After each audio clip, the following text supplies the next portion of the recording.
Today's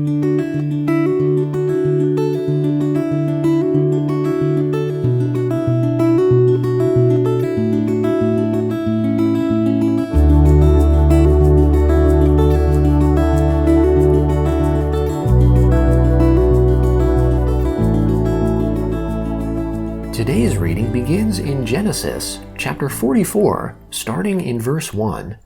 He, that is Joseph, commanded the steward of his house, saying, "Fill the men's sacks with food, as much as they can carry, and put each man's money in his sack's mouth.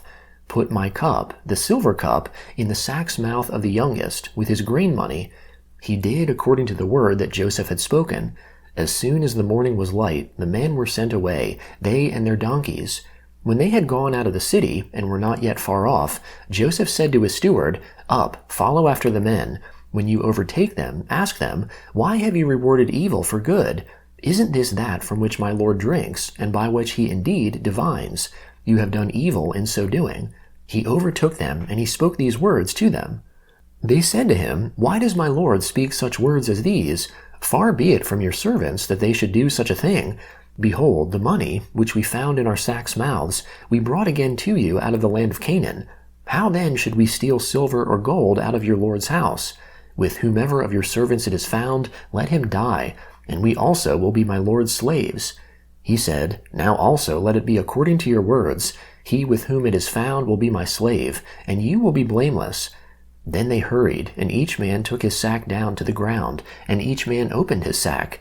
He searched, beginning with the oldest and ending at the youngest. The cup was found in Benjamin's sack. Then they tore their clothes, and each man loaded his donkey, and returned to the city. Judah and his brothers came to Joseph's house, and he was still there.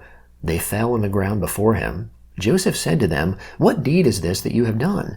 Don't you know that such a man as I can indeed do divination?' Judah said, 'What will we tell my Lord? What will we speak? How will we clear ourselves? God has found out the iniquity of your servants. Behold, we are my Lord's slaves, both we and he also in whose hand the cup is found.' He said, 'Far be it from me that I should do so. The man in whose hand the cup is found, he will be my slave. But as for you, go up in peace to your father.' Then Judah came near to him, and said, 'O my Lord, please let your servant speak a word in my Lord's ears, and don't let your anger burn against your servant, for you are even as Pharaoh.' My Lord asked his servants, saying, 'Have you a father or a brother?'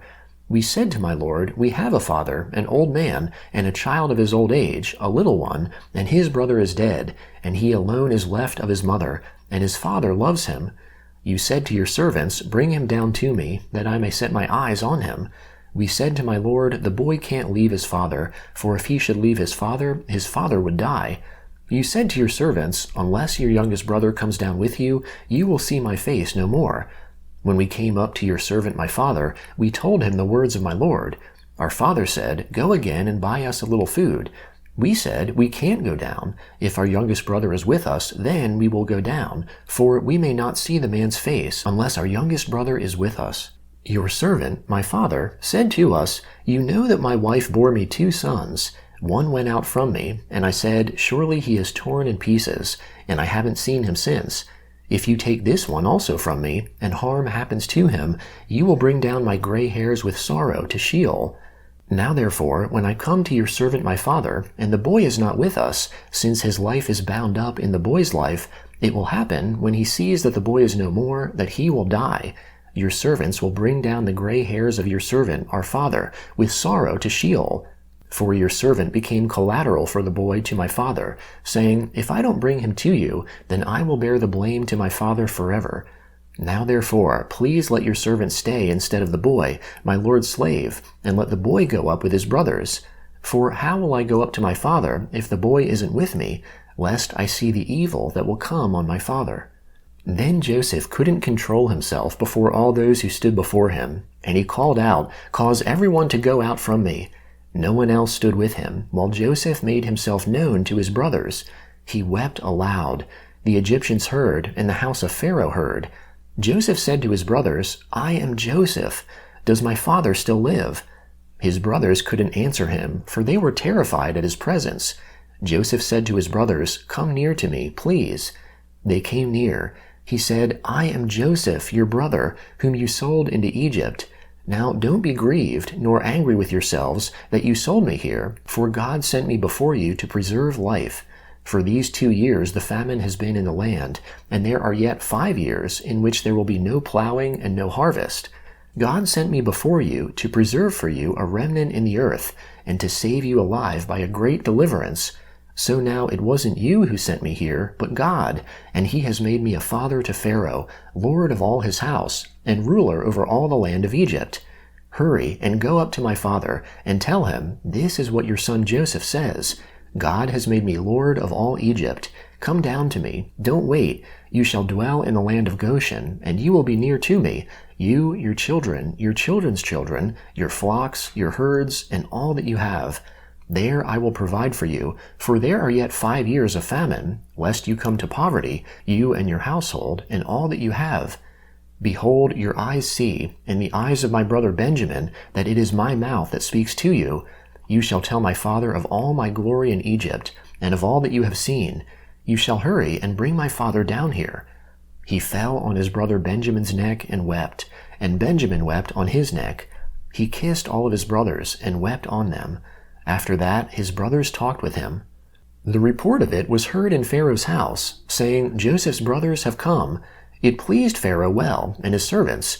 Pharaoh said to Joseph, "Tell your brothers, do this, load your animals, and go, travel to the land of Canaan. Take your father and your households, and come to me, and I will give you the good of the land of Egypt, and you will eat the fat of the land. Now you are commanded to do this. Take wagons out of the land of Egypt for your little ones, and for your wives, and bring your father, and come. Also, don't concern yourselves about your belongings, for the good of all the land of Egypt is yours." The sons of Israel did so. Joseph gave them wagons, according to the commandment of Pharaoh, and gave them provision for the way. He gave each one of them changes of clothing, but to Benjamin he gave 300 pieces of silver and 5 changes of clothing. He sent the following to his father: 10 donkeys loaded with the good things of Egypt, and 10 female donkeys loaded with grain and bread and provision for his father by the way. So he sent his brothers away, and they departed. He said to them, "See that you don't quarrel on the way." They went up out of Egypt, and came into the land of Canaan, to Jacob their father. They told him, saying, "Joseph is still alive, and he is ruler over all the land of Egypt." His heart fainted, for he didn't believe them. They told him all the words of Joseph, which he had said to them. When he saw the wagons which Joseph had sent to carry him, the spirit of Jacob, their father, revived. Israel said, "It is enough. Joseph my son is still alive. I will go and see him before I die." The Gospel of Matthew, chapter 14, beginning in verse 13. Now when Jesus heard this, he withdrew from there in a boat to a deserted place apart. When the multitudes heard it, they followed him on foot from the cities. Jesus went out, and he saw a great multitude. He had compassion on them and healed their sick. When evening had come, his disciples came to him, saying, "This place is deserted, and the hour is already late. Send the multitudes away, that they may go into the villages, and buy themselves food." But Jesus said to them, "They don't need to go away. You give them something to eat." They told him, "We only have here 5 loaves and 2 fish." He said, "Bring them here to me."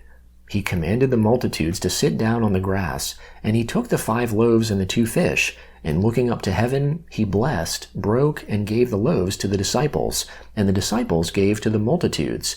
They all ate and were filled. They took up 12 baskets full of that which remained left over from the broken pieces. Those who ate were about 5,000 men, in addition to women and children.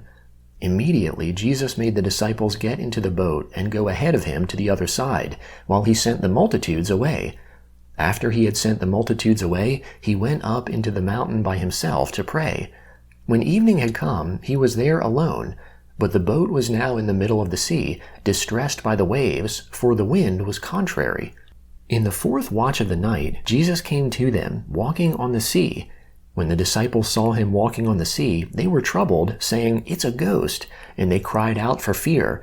But immediately Jesus spoke to them, saying, "Cheer up, it is I, don't be afraid." Peter answered him and said, "Lord, if it is you, command me to come to you on the waters." He said, "Come." Peter stepped down from the boat and walked on the waters to come to Jesus. But when he saw that the wind was strong, he was afraid, and beginning to sink, he cried out, saying, "Lord, save me." Immediately Jesus stretched out his hand, took hold of him, and said to him, "You of little faith, why did you doubt?" When they got up into the boat, the wind ceased. Those who were in the boat came and worshipped him, saying, "You are truly the Son of God." When they had crossed over, they came to the land of Gennesaret. When the people of that place recognized him, they sent into all that surrounding region and brought to him all who were sick, and they begged him that they might just touch the fringe of his garment. As many as touched it were made whole. Psalm 18, beginning in verse 37. I will pursue my enemies and overtake them. I won't turn away until they are consumed. I will strike them through, so that they will not be able to rise. They shall fall under my feet. For you have armed me with strength to the battle. You have subdued under me those who rose up against me. You have also made my enemies turn their backs to me, that I might cut off those who hate me. They cried, but there was no one to save, even to the Lord, but he didn't answer them. Then I beat them as small as the dust before the wind. I cast them out as the mire of the streets. You have delivered me from the strivings of the people. You have made me the head of the nations. A people whom I have not known shall serve me. As soon as they hear of me, they shall obey me. The foreigners shall submit themselves to me. The foreigners shall fade away, and shall come trembling out of their strongholds. The Lord lives. Blessed be my rock. Exalted be the God of my salvation, even the God who executes vengeance for me, and subdues peoples under me. He rescues me from my enemies. Yes, you lift me up above those who rise up against me. You deliver me from the violent man. Therefore I will give thanks to you, Lord, amongst the nations, and will sing praises to your name. He gives great deliverance to his king, and shows loving kindness to his anointed, to David and to his offspring, forevermore. Proverbs chapter 4, beginning in verse 11. I have taught you in the way of wisdom. I have led you in straight paths. When you go, your steps will not be hampered. When you run, you will not stumble. Take firm hold of instruction. Don't let her go. Keep her, for she is your life.